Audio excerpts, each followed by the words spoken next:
ही दुर्गे मैया है, तू ही अम्बे मैया है, तू ही दुर्गे मैया है, तू ही अम्बे मैया है, तू ही शारदे, तू ही शीतला, तू ही काली मैया है।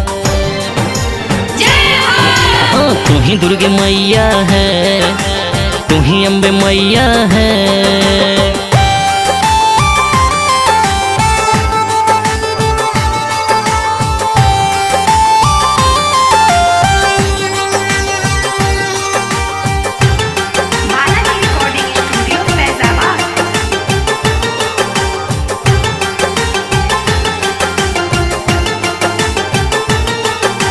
जब जब बढ़े पाप धरती पे माता तू लेती है तब अवतार, सिंह की सवारी कर आती है मैया, कर दुष्टों का तू संहार। हाँ, जब जब बढ़े पाप धरती पे माता तू लेती है तब अवतार, सिंह की सवारी कर आती है मैया, तू कर दुष्टों का संहार। भक्तों का अपने तू ही तो मैया, बिगड़ी बनैया है, तू ही अम्बे मैया है, तू ही दुर्गे मैया है।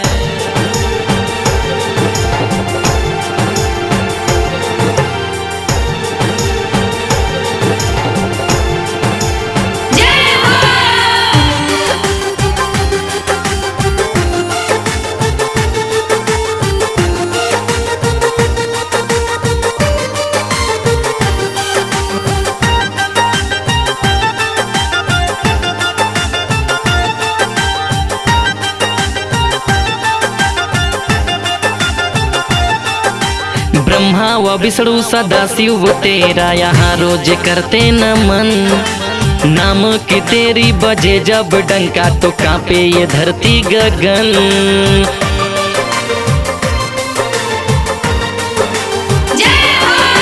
ब्रह्मा व विष्णु सदा शिव तेरा यहाँ रोज करते नमन, नाम की तेरी बजे जब डंका तो कांपे ये धरती गगन।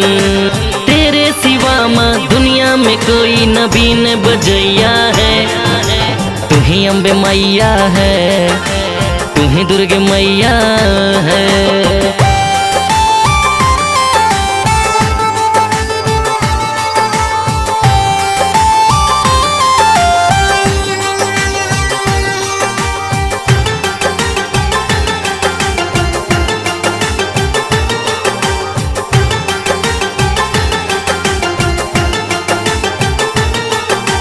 भक्तों का अपने सदा जग जननी, तू करती हो जैसे सहारा।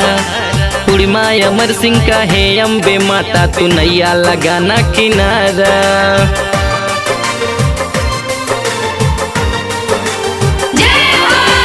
भक्तों का अपने सदा जग जननी, तू करती हो जैसे सहारा। पूर्णिमा अमर सिंह का है अम्बे माता, तू नैया लगाना किनारा। तू ही है कश्ती, तू ही है साहिल, तू ही खेवैया है, तू ही दुर्गे मैया है, तू ही अम्बे मैया है, तू ही अम्बे मैया है, तू ही दुर्गे मैया है, तू ही अम्बे मैया है, तू ही दुर्गे मैया है। तू ही शारदे, तू ही शीतला, तू ही काली मैया है। तू ही दुर्गे मैया है, तू ही अम्बे मैया है।